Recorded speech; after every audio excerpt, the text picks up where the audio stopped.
Друзья, привет! С Привет. вами Сергей и Наташа. Вы на канале Картовый Трип, и мы во Вроцлаве. Здрасте. Белосток.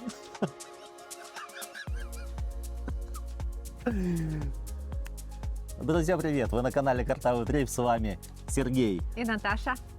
И мы в Белостоке. Что такое Белосток? Белосток — это город, родина человека, который решил, что нужно придумать какой-то язык, который мог объединить всех людей, люди могли всего мира на нем говорить и друг друга понимать.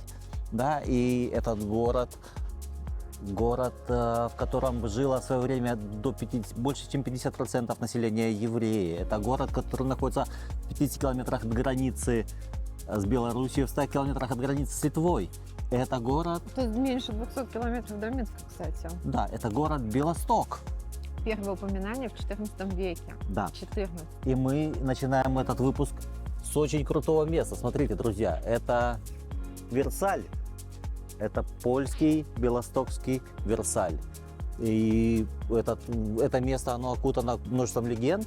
Но ладно про легенды. Мы говорим сейчас про немножко слов про сам Белосток. Население Белостока сейчас это 250-260 тысяч человек.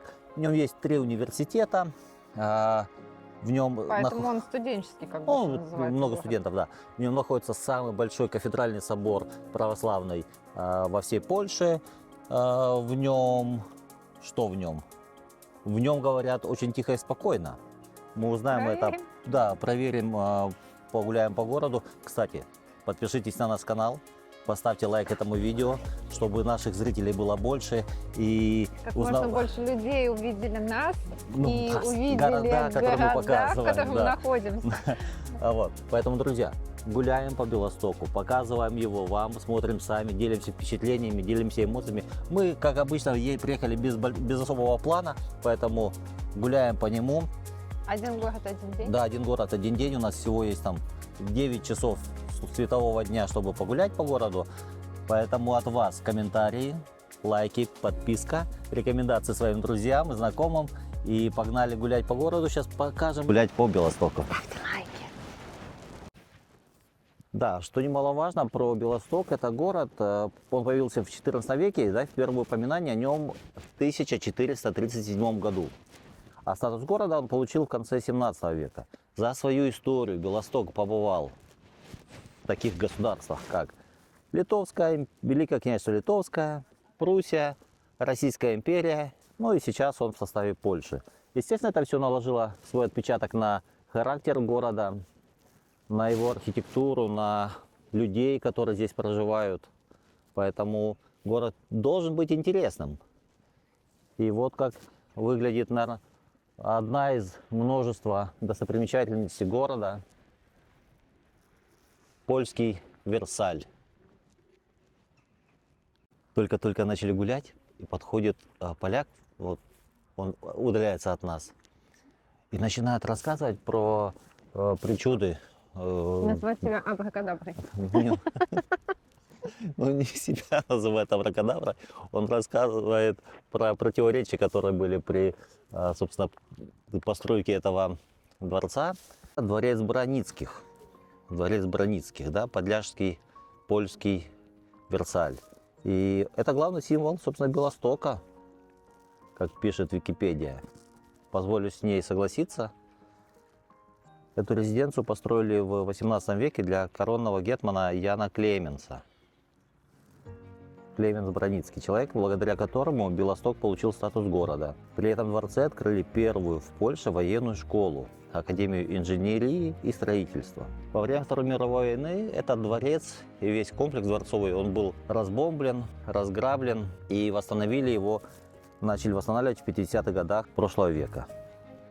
Должен сказать, восстановили хорошо. Мне нравится, как здесь все выглядит.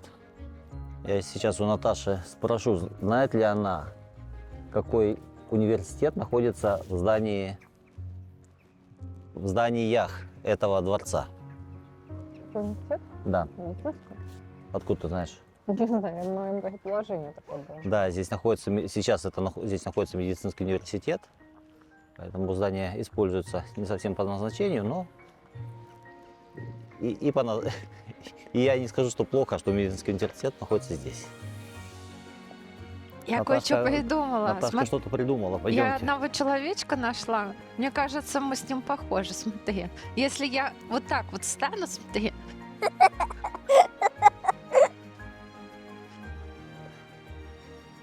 Что Наташка придумала человечка, с которым она похожа. Фонтан лезет. Смотри, ну это же Так, ребят, мы похожи. похоже? Конечно, это очевидно. Такие же довольные монахи. Ну это же... Так у меня щеки впали щеки.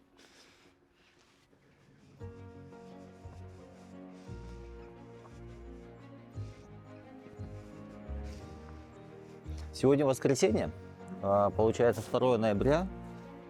Мало людей, утро, пасмурно, но уютненько. Ну, уютно, потому что ветра нету, классно. Да, место хорошее здесь. Ставим этому месту 5 звезд. Да, потому что в теплое время года здесь, наверное, вообще классно. О, теплое время года здесь людей, Да. наверное, гуляют. Много-много красивых цветов. Фонтан. Да. Мы возвращаемся, точнее, мы не возвращаемся.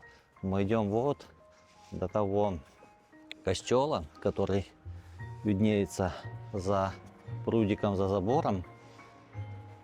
И расскажем, что это за костел. Вот это место с очень интересной историей.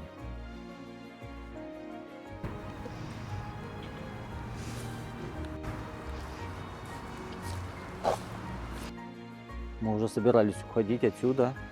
Думали, что все уже в этом месте нечего смотреть. А на самом-то деле, И оказались на каком-то плацу. да, это площадь, ну, видимо, внутренний двор, а может быть и не внутренний. Скорее всего, да, это фронтальный, лицевая часть, наверное, дворца. Вот тут. Красивенько, здорово. Скульптура, Он на которой... собрался убивать, видишь, змея. Да, убивает змею. А это какая-то многоликая змея, не многоликая, многоголовая. Несколько тут. Ух, раз, два, три, 4, 5. А внизу собак, что ли? Нет, это кто-то подох уже, видишь? Какой-то кувалдой. Ребята, если кто знает, это внизу получается типа дракон такой многоголовый, да? Он его убивает. Ну да, он уже, видишь, язык. Вот. За ногу схватил, за руку, там, за шею. Ой, чуть не упал. А здесь получается дракошка, но уже другой модификации. Офигенно красивое место для медицинского университета. Вообще красивое место. Представляете, вы приходите учиться вот в такую красоту. В окружении такой красоты. Классно. Угу. Значит, мы сейчас к той церкви, к которой мы хотели, к тому костелу, не пойдем. Мы выйдем из этих ворот и, видимо, мы попадем на какую-то центральную улицу.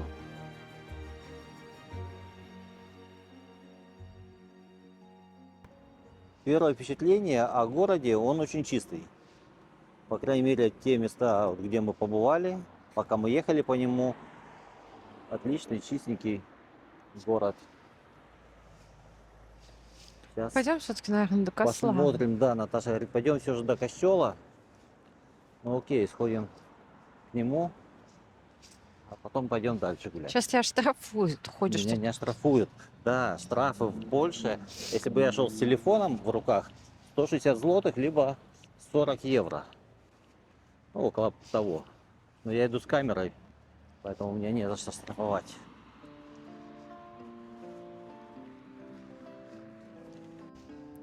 Как я уже говорил, сегодня 2 ноября, день, когда мы снимаем. Был Хэллоуин, буквально позавчера. Ну Вот. да, еще поэтому так Ещё. тихо. Остались отголоски этого праздника. Но мне кажется, эти оформления уже скоро перейдут в такие рождественские, новогодние украшения города. Незаметно для нас.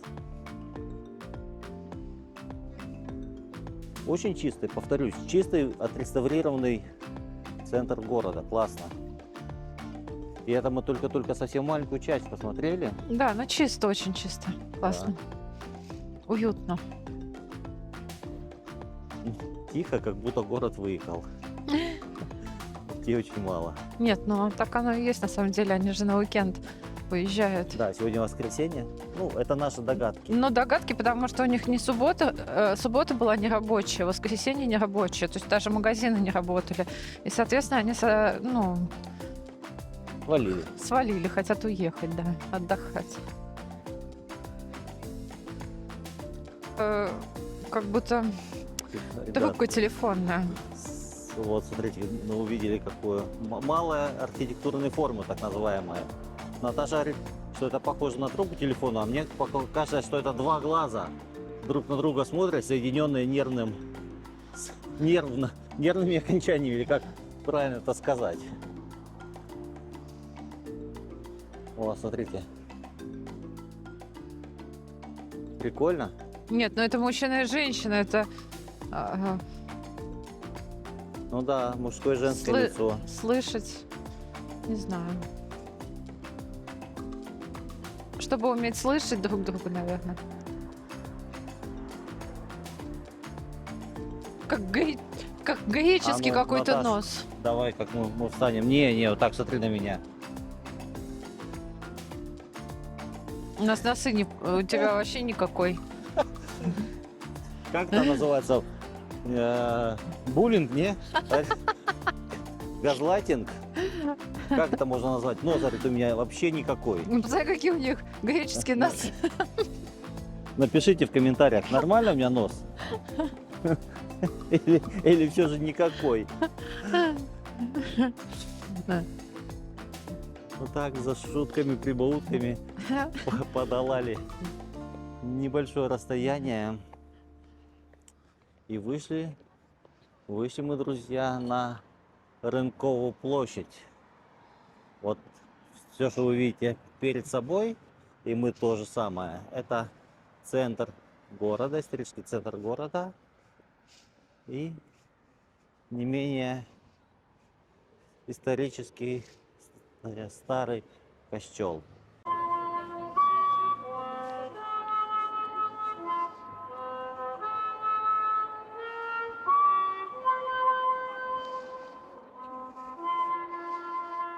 Я не могу понять, откуда эта музыка.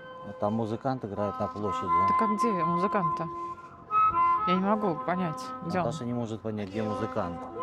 Ну, очень громко музыка.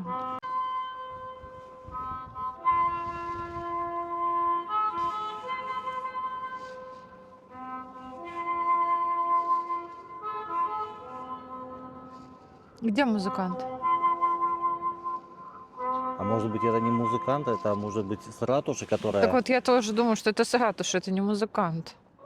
Ты говоришь, музыкант. А, нет, вон чувак. Где? Вот этот с сумкой, не? Не. Ищем, искали и будем Искали. искать источник этой музыки. Ладно, ребят, мы отвлеклись. Смотрите, какой костел. Видите, он как бы состоит из двух частей.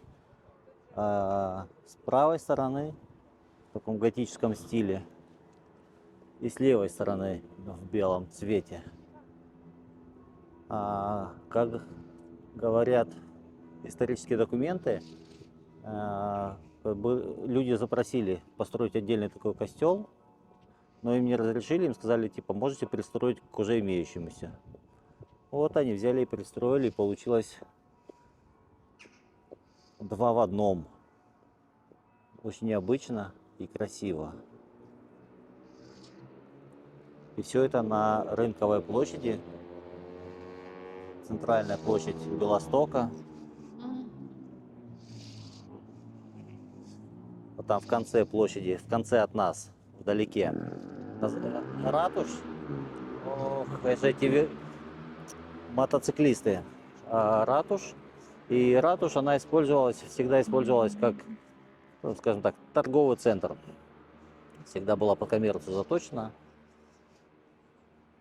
Вот такая красивая красивые домики. В отличие от других польских городов, где мы были, посмотрите наши выпуски с Познани, с Гданьска, откуда, Наташа, а где мы были еще? Гданьск, Познань, Что? Лю- Люблин? Люблин, да. Из Люблина посмотрите наш выпуск. А там совсем другие такие вот площади рынковые, центральные площади. Здесь она действительно интересная, она необычная. Да, даже не площадь, а как будто бы проезжая Да такая ладно. улица Стоп. широкая. И если в других городах домики, они такие разноцветные, плотно-плотно стоящие, я не знаю, может быть, это последствия того, что здесь было разрушено, но отличается немного архитектура, отличается оформление домов.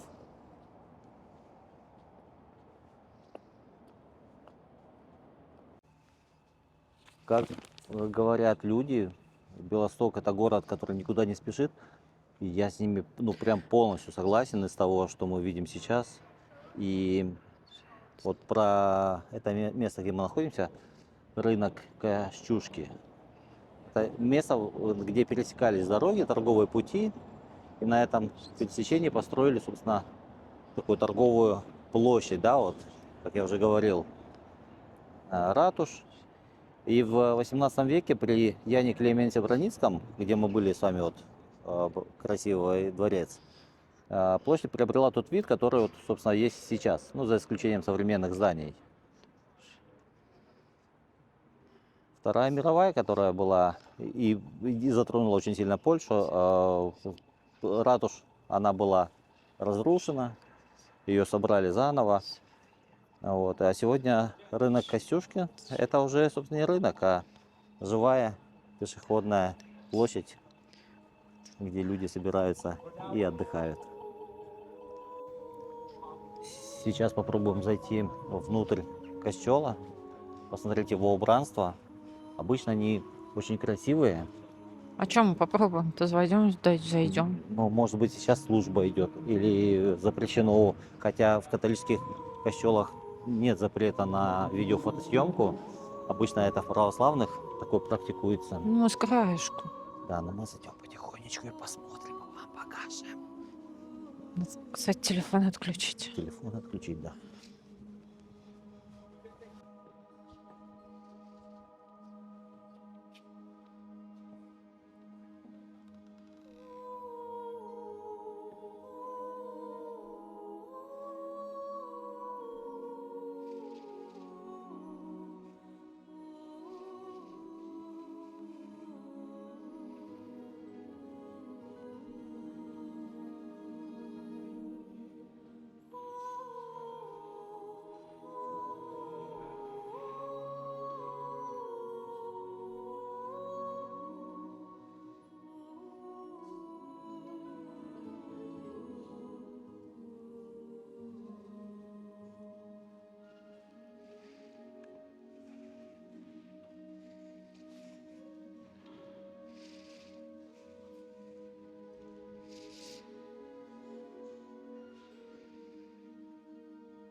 Наташа, как воробушек, замерзла, укуталась. Говорит, давай, давай, пойдем, уже двигаться надо, холодно. На самом деле, ну, осенняя, теплая, хорошая погода. Ну да. Разные ощущения теплоты. На улице плюс 11, наверное. Хорошо, что нет ветра И дождя. и дождя.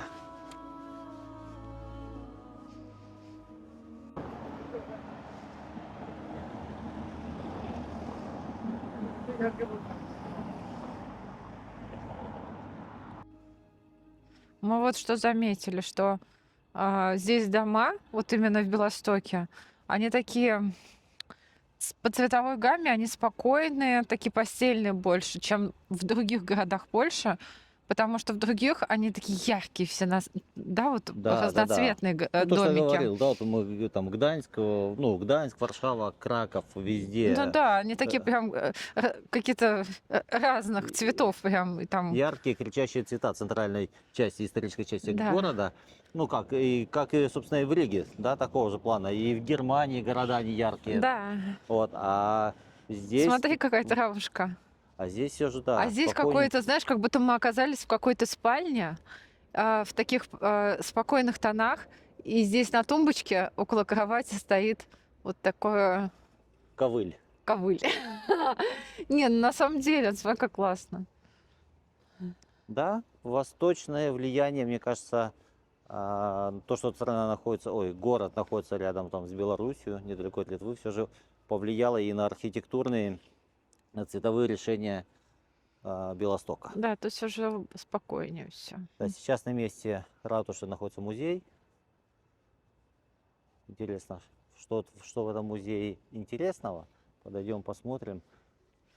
Вот ты сказанул. Интересного, что в этом музее интересного. Интересно, что в этом музее интересного. Да.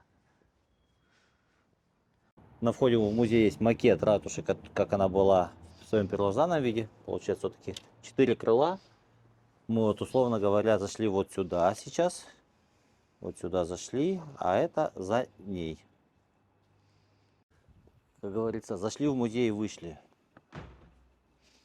Что-то не особо захотелось в музей. Наверное, я недостаточно замерзла.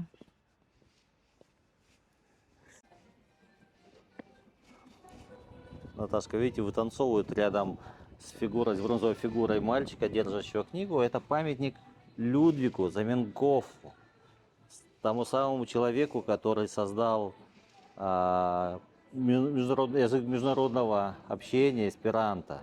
Да, Ну, он изображен мальчиком, я думаю, потому что он же давно хотел, он прям с малых лет хотел объединить людей, чтобы у Да. них не было между ними, вот, ну, как бы вот, чтобы они понимали друг друга. Да, здесь, в Белостоке, испокон веков это город был многонациональный, многоязычный. Да, И и его много этим сам жило впечатлил. да, литовцев, белорусов, украинцев, поляков, евреев. И он жил в этой атмосфере многоязычия. И несмотря на то, что он получил 3 медицинских образования, он учился в университете Варшавы, Петербург или Москва. В Вене он Московском, учился и в Венском, России, да, да, университете он был крутым окулистом. окулистом. Вот, тем не менее, он создал этот язык эсперанто, чтобы люди могли понимать друг друга. А если люди понимают друг друга, могут говорить на общем языке, это не всегда, конечно, можно избежать войны, но как бы общение и разговоры, переговоры не Ну, с приводят, языкового барьера да, точно. к миру чаще, чем незнание языка друг друга.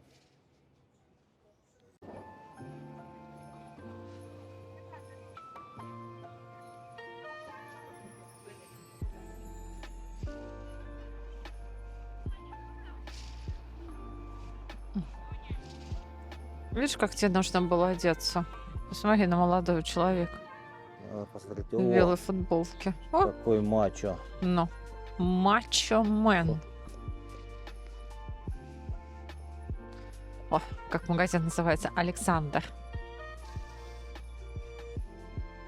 Да, сегодня воскресенье, люди начинают понемножечку вываливаться на улицу, кафешечки Выплывать. начинают работать, да. Это все в центре города. Ну, я должен согласиться с тем, что да, это город не спешащий. Ну, прям совсем ритм не такой, как В в больших Варшаве. городах, да, ну, там, в той же Варшаве. Да, ребят, мы прогулялись от Рынковой площади до буквально сколько, метров 500, наверное.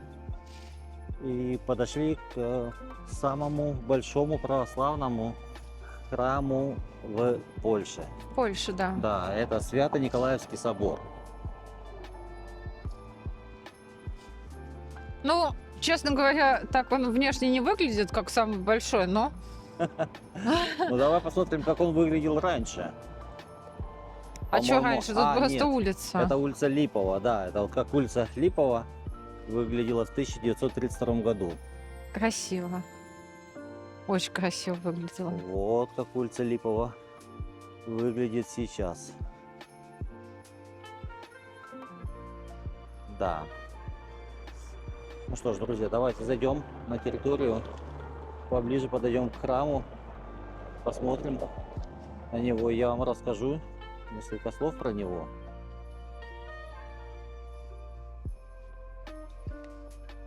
Этот храм построили в середине 19 века на месте старой униатской церкви, а осветили в 1846 году.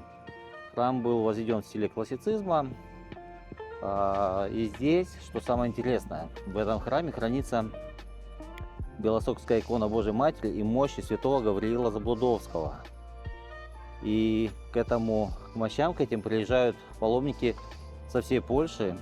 Это, ты да. скажи, что это младенец, который был убит. Еще годовалого, по-моему, даже года еще Да, не ему не было. было годика, да, и он причислен к лику святых, да, и по преданию его мощи хранятся здесь, получается, уже больше 200 лет, и они не Разлагается. разлагаются, да, то есть они сохранились как были. Есть, да.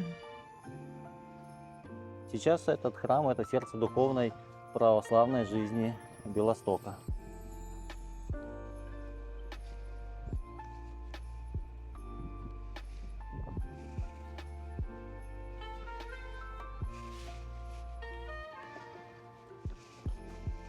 Да. В православный храм мы внутрь не попадем.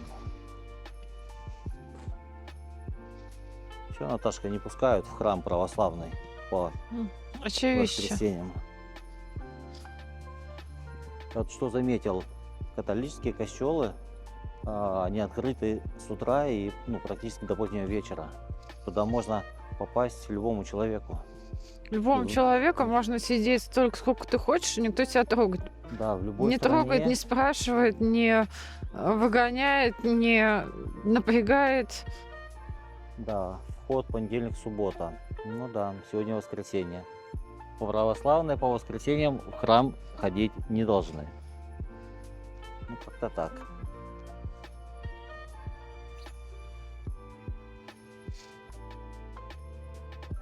Вот, посмотрим снаружи на него. И пойдем дальше гулять.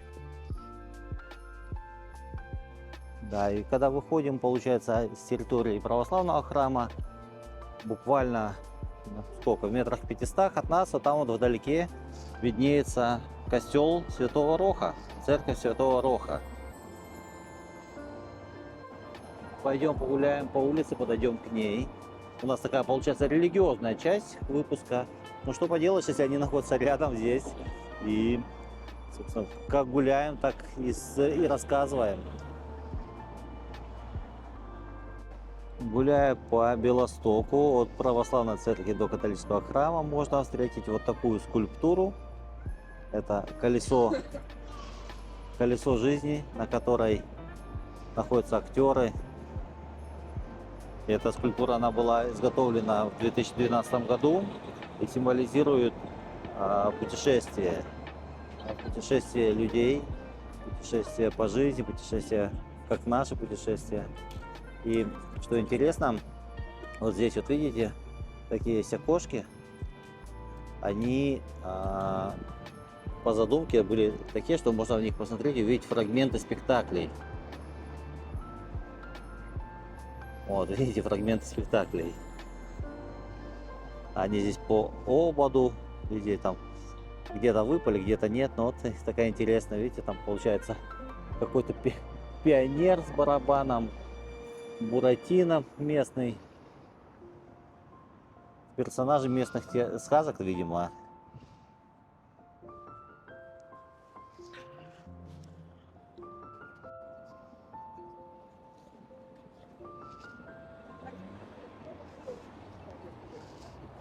Так спокойно, так классно, да? Вообще спокойно. Место, город.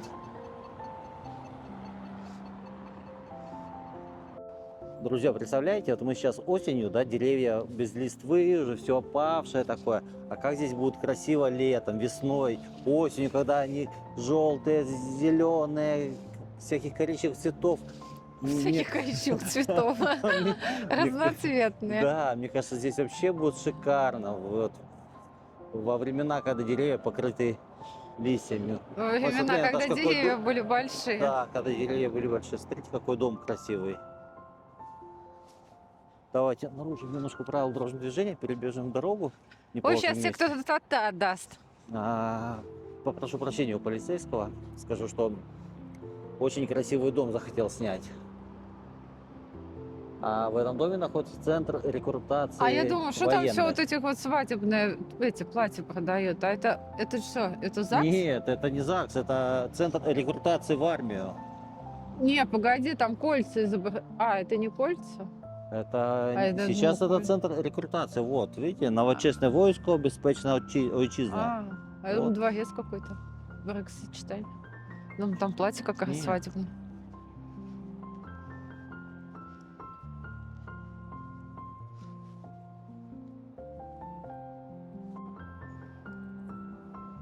Тут красивые улочки, кривенькие такие, Да. косенькие.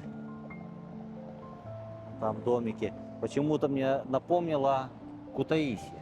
Кутаиси. Почему-то вот эта улица Кутаиси напомнила. Ребят, посмотрите выпуск из Кутаиси, очень интересно. Я его снимал зимой. Один поехал зимой, но он очень получился классный. Как Сыч один. Не выпуск Сыча, я один поехал. Ну, я говорю, как Сыч один поехал. Церковь Святого Роха – один из самых узнаваемых символов Белостока. Ее построили как памятник благодарности за восстановление независимости Польши и победу в войне с большевиками. Храм стоит на холме, где когда-то была старинная капелла времен Броницких. Архитектор Оскар Сосновский создал здание в стиле междувоенного модернизма, мощное, с узкими окнами и башней, увенчанной фигуркой Богородицы. Строили церковь почти 20 лет через кризисы и войну, но довели до конца. Сегодня Святой Рог не только храм, но и один из лучших примеров модернистской архитектуры в Польше.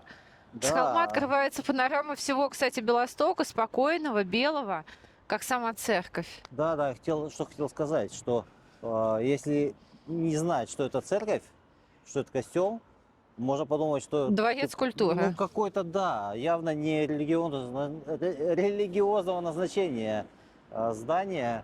Более того, издалека оно вообще выглядит модернистко. Очень, очень интересное решение. Давайте сейчас посмотрим, что там есть внутри. Смотри, можно детям и в футбол поиграть, и на качелях покачаться. И даже волейбол, и баскетбол. Да, ребят, смотрите, и девчата. Игровая площадка внутри, во дворе католического собора. А знаете, почему она здесь? Потому что здесь находится и школа начальная, и лицей здесь находится.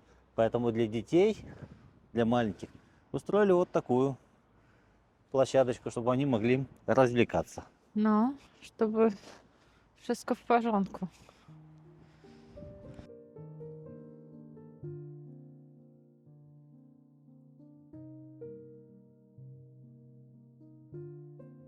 Посмотри, какой он необычный внутри. Современными решениями купол свет передает.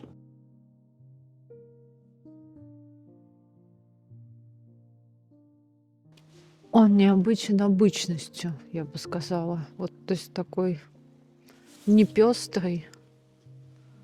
Он белый. Да. Много света. Но в солнечную погоду, это просто сегодня такая погода еще. А в солнечную погоду тут вообще, наверное, зашибись. Мгм. Ярко-ярко.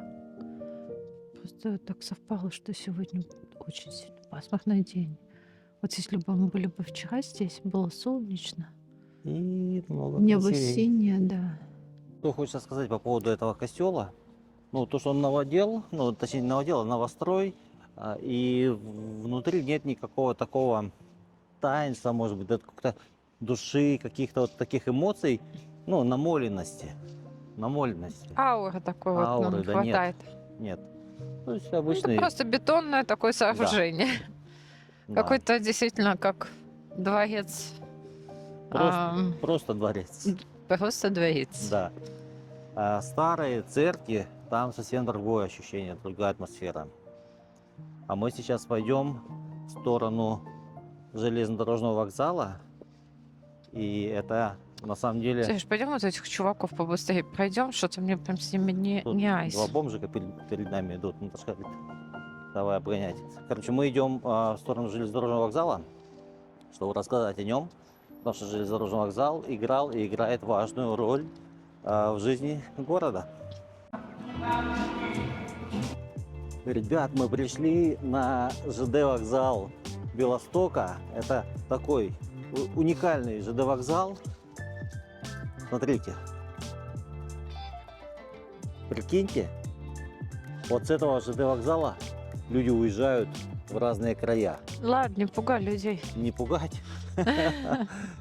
Наташа сказала, не пугай людей. На самом деле, да, это не ЖД вокзал, это какой-то барак. Шестанок. Шестанок возле ЖД вокзала. Сам ЖД вокзал, вот он, смотрите. Ну, Что? но это не вау.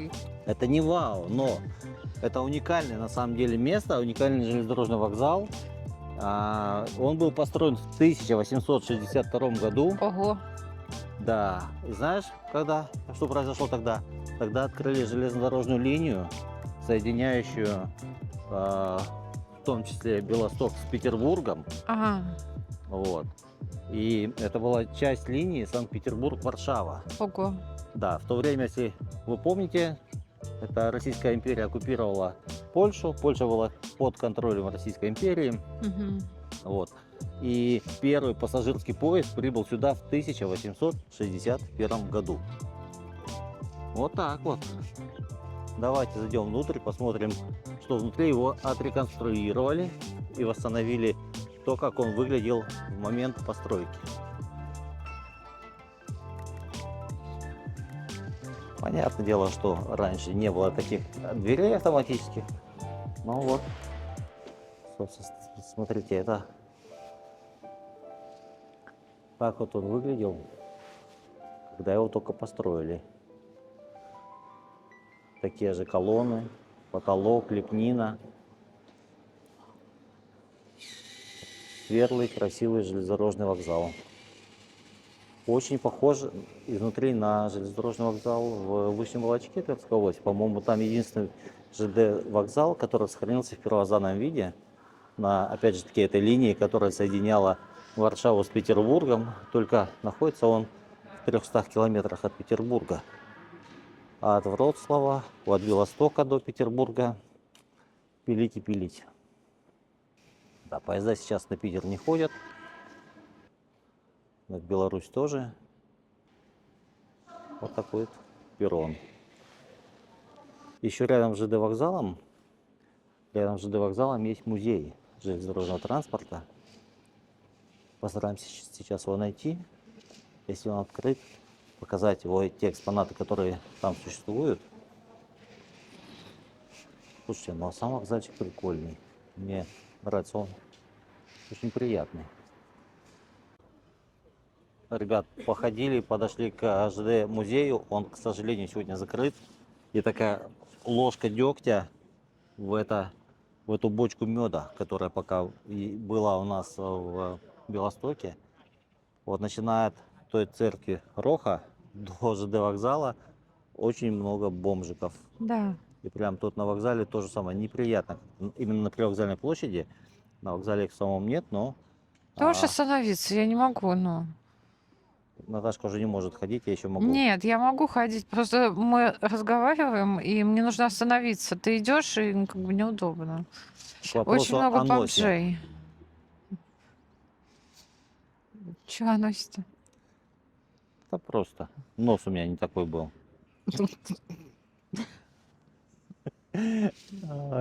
Короче, вокзал показали, музей не покажем, закрыт. Воскресенье. Воскресенье. По-польски воскресенье неделя. Неделя. Да. Поэтому идем гулять дальше. Куда мы следуем? Я хочу в музей Сибири. Музей Сибири. Это Трагическая ужасно история трагическое. депортации поляков в Сибирь, в Казахстан. Этому всему как бы здесь целый музей здесь, поэтому сходим, посмотрим, покажем вам. Да, ЖД вокзал это не только про радостные какие-то поездки, это и про, в том числе, про депортации, когда использовали эту линию Варшава-Санкт-Петербург для депортации тысяч поляков Мгм, в Сибирь и в Казахстан. мгм. Друзья, видите вот это здание?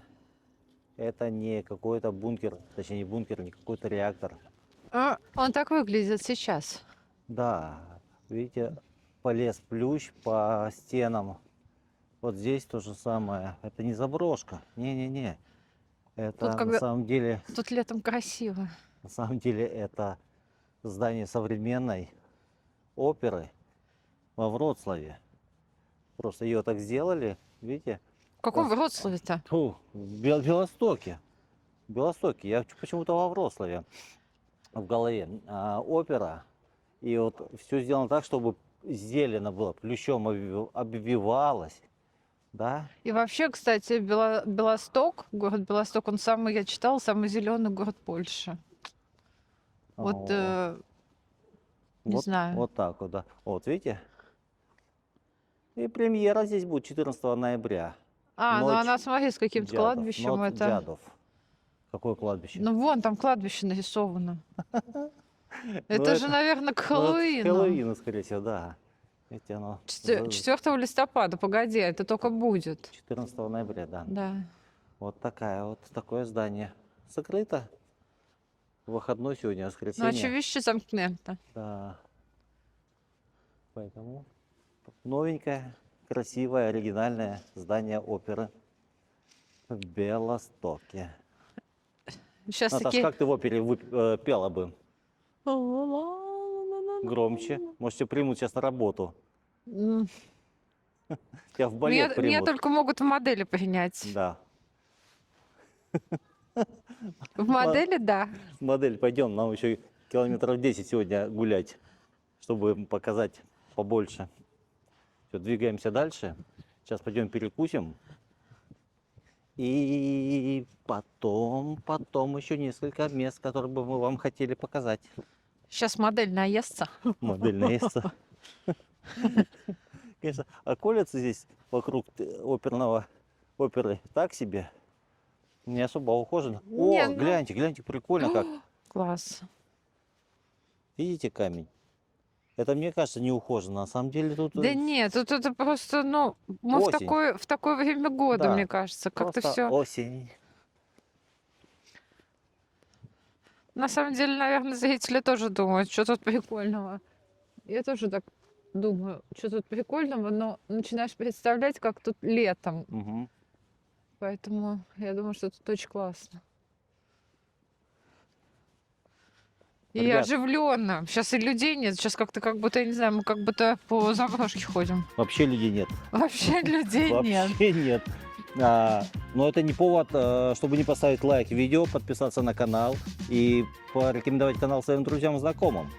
Да? Да. Да. Поставьте лайк модели. Лайк модели. Все. Двигаемся дальше.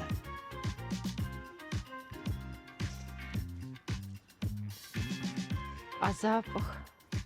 Запах, да. Листвы сухой. Вот мы привыкли, что в тех городах, где мы жили до этого, до Польши, убирают листву прям до земли. Осенью она падает, убирают до земли. И вот этот запах опавшей листвы Мы уже забыли. уже забыл. Ну, вот как в детстве. Да. Мы бегали, и вот так вот подхватываешь листву, бросаешь. Бросаешь, Да, что-то... Помните, как в клипе ДДТ про Да. осень он шел и ногами разбросал листья? Да-да-да. Вот. Вот Так и прям этот здесь. запах вот этот забылся, конечно. Это Прикольно. Да. Листвы много. В Кракове, мы тоже вот недавно были в Кракове, так же самое, в Варшаве не убирают, вот в парках Так листва слушай, это лежит, да. оказывается, что правильно, там же какие-то червячки, вот это все. Мошки, червячки для птиц, потом это перегной, И пыли меньше, гной, да. да, ну это, да, это. Если поддерживаете, ребят, чтобы листья осенью не убирали, ставьте лайк этому видео. А если не поддерживаете, просто подпишитесь на канал. И напишите в комментарии, почему. Почему вы не поддерживаете? Почему?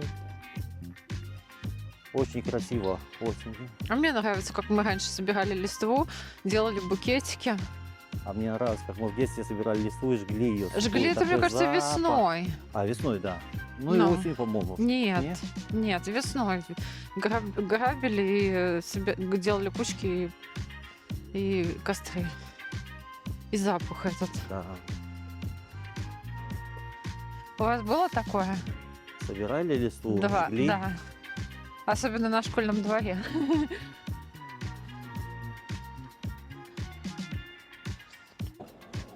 Помните, Наташа говорила, что Белосток считается одним из самых зеленых городов Польши. И вот в подтверждение этого вот такая зеленая остановка. Видите, обвитая плющом на крыше. Тоже. Сейчас я покажу, что на крыше.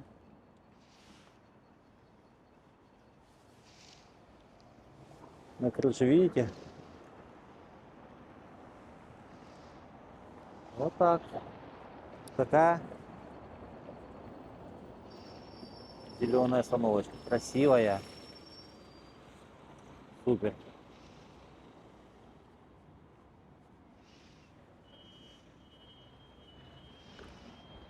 Кстати, про общественный транспорт. В Белостоке только автобусы. Нет ни трамваев, естественно, нет метро. Город небольшой, 250-260 тысяч населения. Поэтому очень развиты автобусные маршруты. Спокойно можно доехать из любого конца города в любой другой конец города. Ребят, перекусили, выглянули в окно, увидели, что темнеет. Время 14 часов 52 минуты, но за то, что зимнее время здесь в Польше и темнеет рано, мы решили уже пешком не гулять, сели на машину и едем на машине до музея Сибири. На машине 7 минут, пешком 29 минут. Выбор очевиден, да? Поэтому едем и выйдем уже, как говорится, в эфир в следующем моменте уже оттуда. Я надеюсь. Друзья, мы приехали до музея Сибири. Вот как он выглядит снаружи. Мне кажется, это похоже на... Да, это прям явно похоже на железнодорожную платформу. Видите, вот путь железнодорожный и платформа, с которой отправлялись товарные поезда в товарных вагонах, в которых вывозили репрессированных людей, в частности поляков.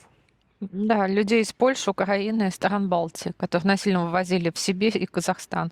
И вот в этих товарных вагонах без тепла и еды семьи ехали неделями. И многие, конечно же, не доезжали.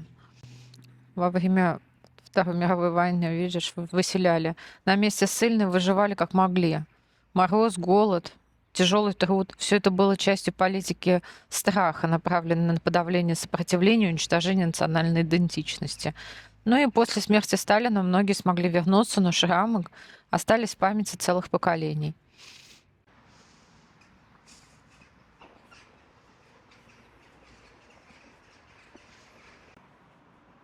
Да, вот как будто рельсы уходят с территории огражденной. Видите, дорога памяти, Торы Помеянцы. Сразу за воротами военных складов, построенных до Второй мировой войны, начинался железнодорожный переезд Полесского вокзала. Отсюда Советы депортировали жителей Белостока в Сибирь. Также здесь в 1943 году стояли поезда, на которых немцы вывезли евреев из Белостокского гетто в лагерь смерти Треблинки.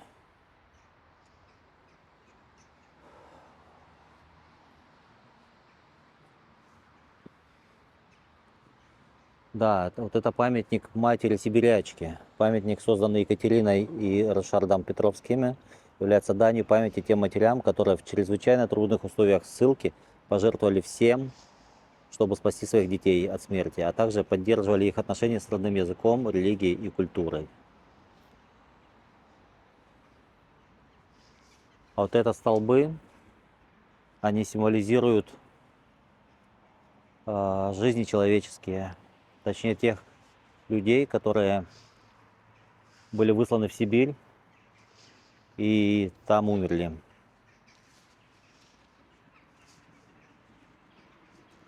Это бесконечная история насилия со стороны Советского Союза и России.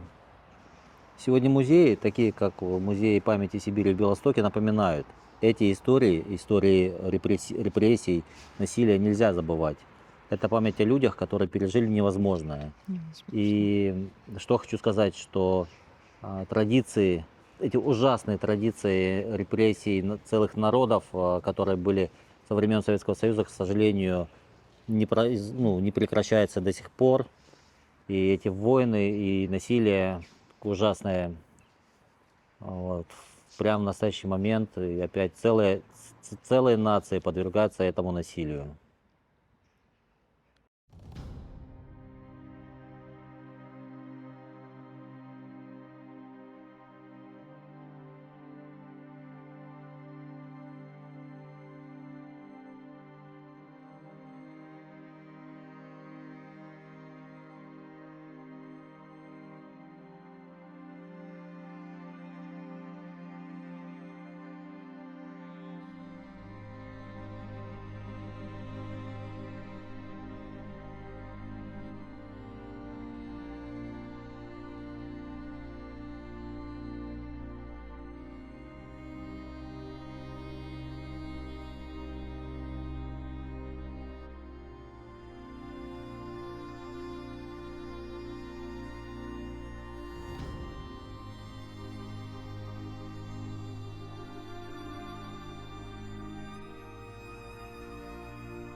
Ребят, побывали в Музее памяти Сибири.